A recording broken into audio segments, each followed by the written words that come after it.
Kasus mega korupsi Jiwasraya terus menjadi sorotan. Kali ini, penyidik menetapkan Isa Rakhmatarwata sebagai tersangka atas dugaan keterlibatannya dalam skandal besar yang menyebabkan kerugian negara hingga 16,8 triliun rupiah. Semua berawal pada Maret 2008 ketika Menteri BUMN menyatakan bahwa PT Jiwasraya dalam kondisi tidak sehat dan insolven dengan kekurangan pencadangan kewajiban sebesar 5,7 triliun rupiah. Untuk menyelamatkan Jiwasraya, Kementerian BUMN mengusulkan restrukturisasi finansial kepada Menteri Keuangan senilai 6 triliun rupiah. Tetapi, usulan tersebut ditolak karena rasio solvabilitas RBC. Perusahaan telah mencapai minus 580%. Dalam kondisi krisis ini, 3 petinggi Jiwasraya Hendrisman Rahim, Hari Prasetyo, dan Syahmirwan membahas strategi untuk menutup kerugian dengan cara meluncurkan produk baru saving plan yang menawarkan bunga tinggi hingga 9% sampai 13% atau imbal hasil jauh di atas bunga rata-rata bank yang saat itu hanya 7,5% sampai 8,75%. Produk tersebut harus mendapat persetujuan dari Bapepam LK yang saat ini bergabung ke Otoritas Jasa Keuangan. Isa Rakhmatarwata, yang saat itu menjabat sebagai Kepala Biro Perasuransian Bapepam LK. Perlu diketahui menyetujui pemasaran saving plan meski ia mengetahui kondisi keuangan Jiwasraya yang tengah mengalami insolvensi. Akibatnya, Jiwasraya semakin terpuruk.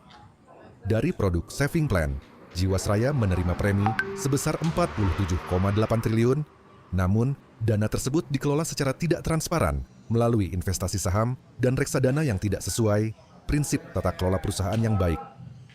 Penelusuran investigasi kejaksaan juga menemukan adanya transaksi tidak wajar yang menyebabkan nilai aset perusahaan merosot tajam.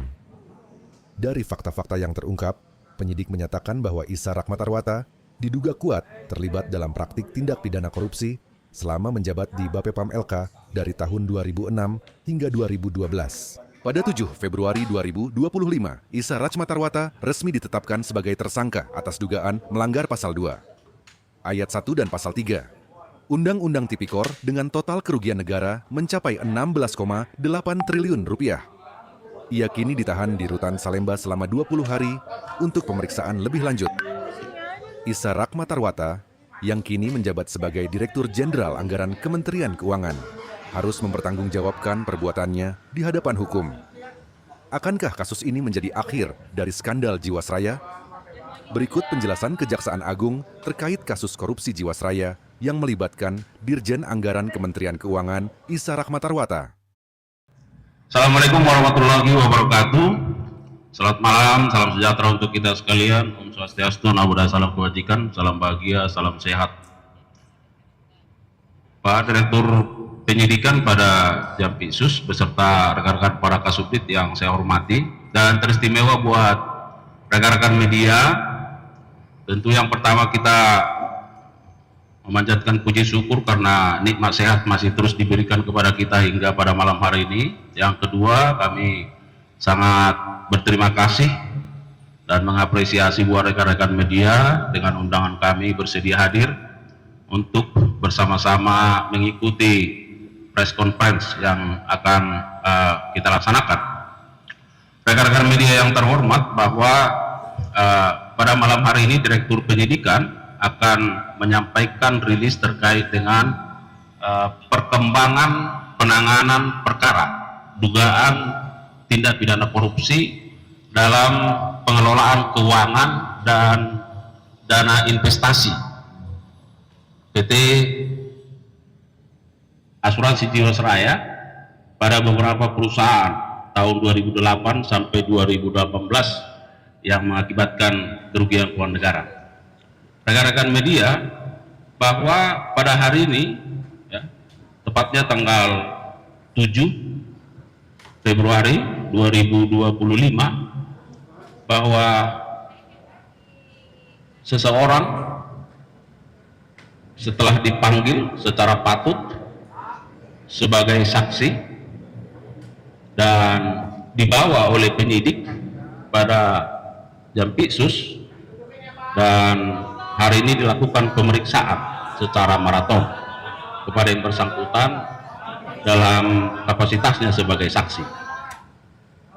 Dan setelah pemeriksaan sebagai saksi, penyidik setelah melakukan gelar perkara menemukan adanya peran perbuatan dari yang bersangkutan dalam perkara ini, sehingga oleh penyidik menyatakan yang bersangkutan sebagai tersangka. Dan setelah dilakukan pemeriksaan terhadap yang bersangkutan sebagai tersangka, penyidik juga berketetapan untuk melakukan penahanan terhadap yang bersangkutan. Ya.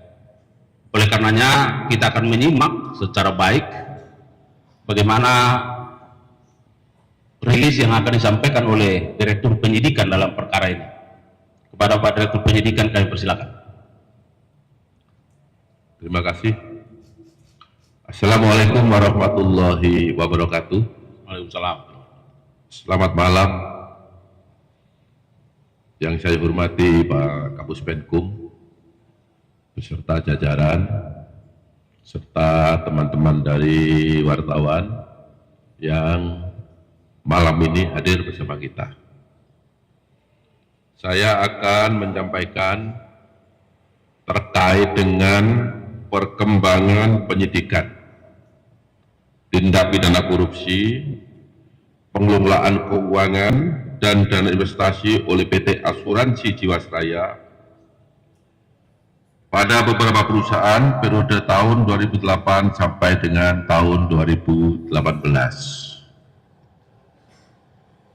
Sebelum saya menyampaikan ini juga, saya ingin sampaikan kepada teman-teman wartawan bahwa saat ini juga sedang ada 10 perkara korporasi terkait kasus asuransi Jiwasraya ini yang sedang dalam proses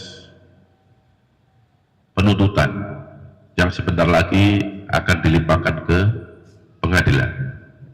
Sedangkan untuk perkembangan pada malam hari ini adalah dapat saya sampaikan sebagai berikut, bahwa pada bulan Maret 2008 Menteri Negara Badan Usaha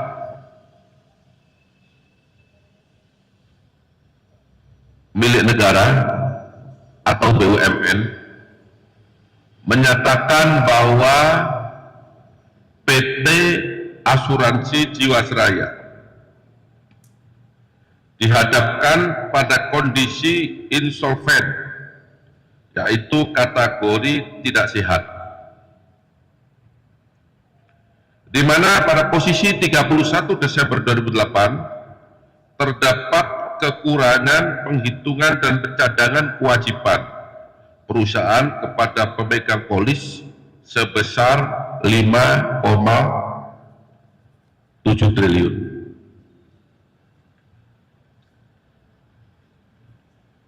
Selanjutnya, karena PT Asuransi Jiwasraya merupakan perusahaan milik negara yang seluruh sahamnya dimiliki oleh negara dan bidang usahanya adalah di bidang asuransi jiwa sesuai dengan anggaran dasar dan anggaran rumah tangga, maka Menteri BUMN mengusulkan supaya penyehatan perusahaan tersebut kepada Menteri Keuangan dengan menambah modal sebesar 6 triliun rupiah dalam bentuk zero coupon bond dan kas untuk mencapai tingkat solvabilitas atau rasio keuangan yang mengukur kemampuan perusahaan untuk membayar kewajibannya. Minimum atau RBC, metode perhitungan untuk mengetahui kesehatan keuangan perusahaan asuransi yang merupakan ukuran untuk memastikan perusahaan asuransi mampu memenuhi kewajibannya sebesar 120%. Namun, usulan tersebut tidak disetujui karena tingkat RBC PT AJS sudah mencapai 580%.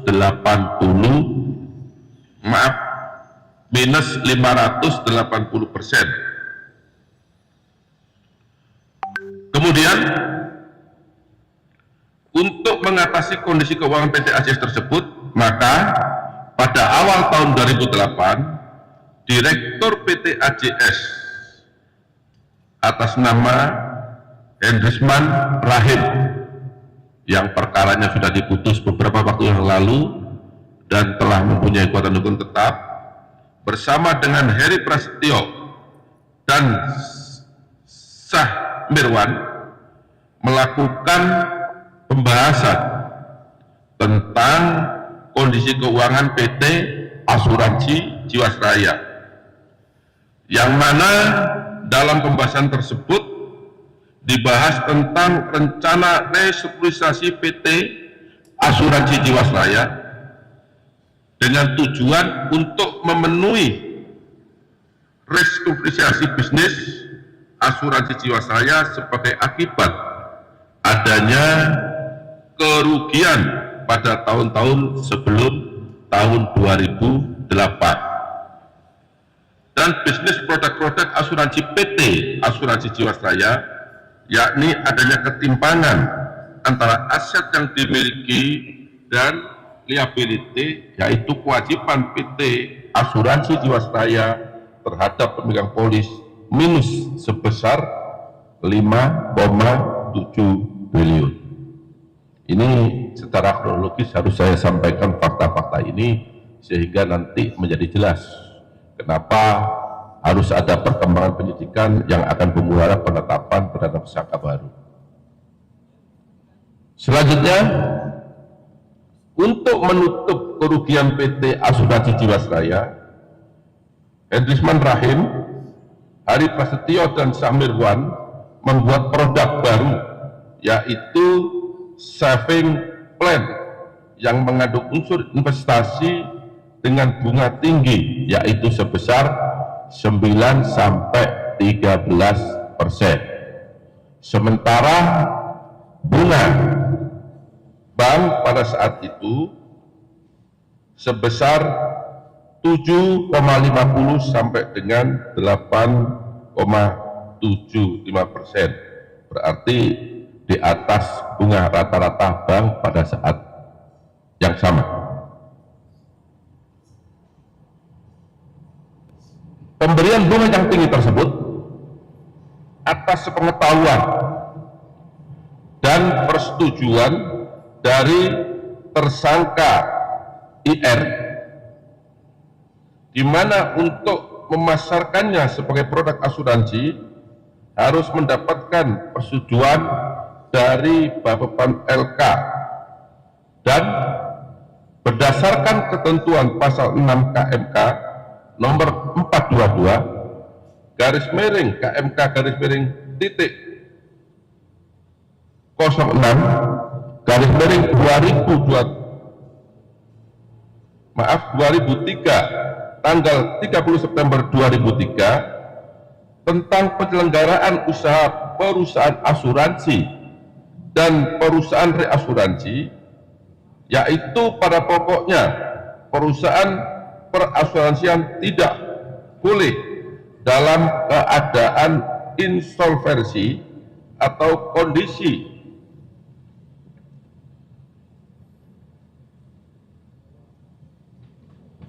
perusahaan tidak bisa membayar uang atau hutang atau kewajiban keuangannya tepat waktu. Kemudian melalui beberapa pertemuan, jadi pertemuan tidak hanya sekali, tapi beberapa kali pertemuan antara Bapak LK dengan PT Asuransi Jiwasraya yang saat itu dihadiri oleh Hendrisman Rahim, kemudian dihadiri oleh Hari Prasetyo, dihadiri oleh Syamirwan, dan dihadiri oleh tersangka IR, yang saat itu masih menjabat sebagai Kepala Biro Perasuransian Bapepam LK, yang membahas tentang pemasaran produk saving plan. Kemudian IR menyetujui dengan membuat surat yang berisi bahwa PT Asuransi Jiwasraya dapat memasarkan produk saving plan dengan surat antara lain nomor S.10214/BL/2009 tanggal 23 November 2009 dan surat nomor S.1684/MK.10/29 tanggal 23 November 2009. Padahal pada saat itu tersangka tahu bahwa kondisi real PT Asuransi Jiwasraya saat itu dalam keadaan insolvensi. Kemudian pemasaran produk saving plan dengan struktur bunga dan benefit yang tinggi kepada pemegang polis sangat membebani keuangan perusahaan karena tidak dapat diimbangi dengan hasil investasi. Yang tadi saya katakan investasi bunganya rendah, sementara tadi menjual produk dengan bunga yang sangat tinggi. Bahwa premi yang diterima oleh PT Asuransi Jiwasraya melalui program GS Saving Plan pada periode tahun 2014 sampai 2017 sebesar 47,8 triliun.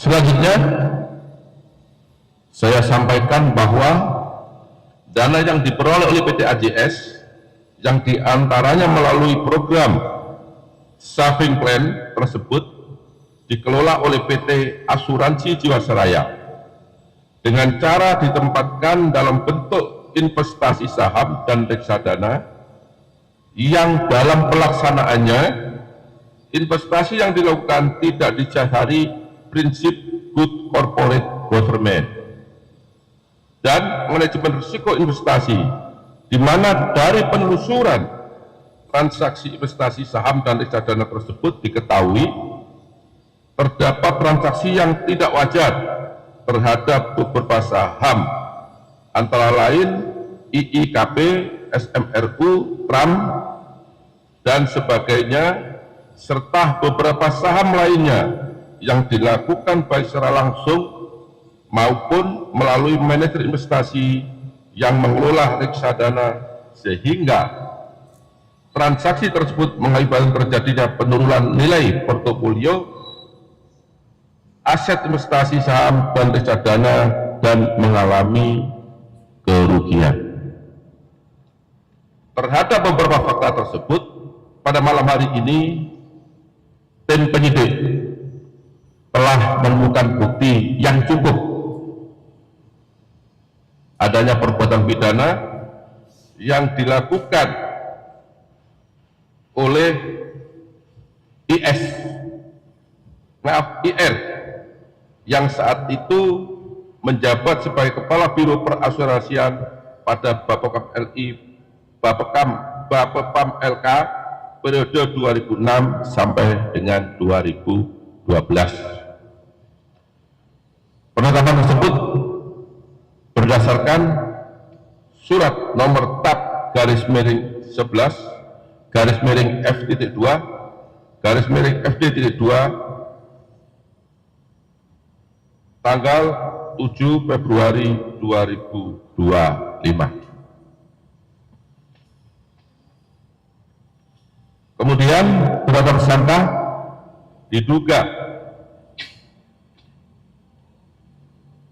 melanggar pasal 2 ayat 1 atau pasal 2 junto pasal 3 junto pasal 18 Undang-Undang Republik Indonesia nomor 31 tahun 1999 tentang pemberantasan tindak pidana korupsi sebagaimana diubah dengan Undang-Undang nomor 20 tahun 2001 junto pasal 55 ayat 1 ke 1 Kitab Undang-Undang Hukum Pidana. Perbuatan sebagaimana tersebut di atas berdasarkan laporan hasil pemeriksaan investigasi dalam rangka penghitungan kerugian negara atas pengelolaan keuangan dan dana investasi pada PT Asuransi Jiwasraya periode 2008 sampai dengan 2018 sejumlah 16 triliun 807 miliar 283 juta 375.000 rupiah. Terhadap tersangka pada malam hari ini dilakukan penahanan selama 20 hari ke depan dan dilakukan penahanan di Rutan Salemba Cabang Kejaksaan Agung berdasarkan surat perintah penahanan nomor 11 /F.2 /FD.2 /02 2025 tanggal 7 Februari 2025 dan yang bersangkutan saat ini menjabat sebagai Dirjen Anggaran pada Kementerian Keuangan Republik Indonesia. Demikian yang dapat saya sampaikan. Kurang lebih saya mohon maaf apabila ada kata-kata yang kurang jelas, yang kurang dipahami, dan saya akhiri wabillahi taufiq wal hidayah. Wassalamualaikum warahmatullahi wabarakatuh.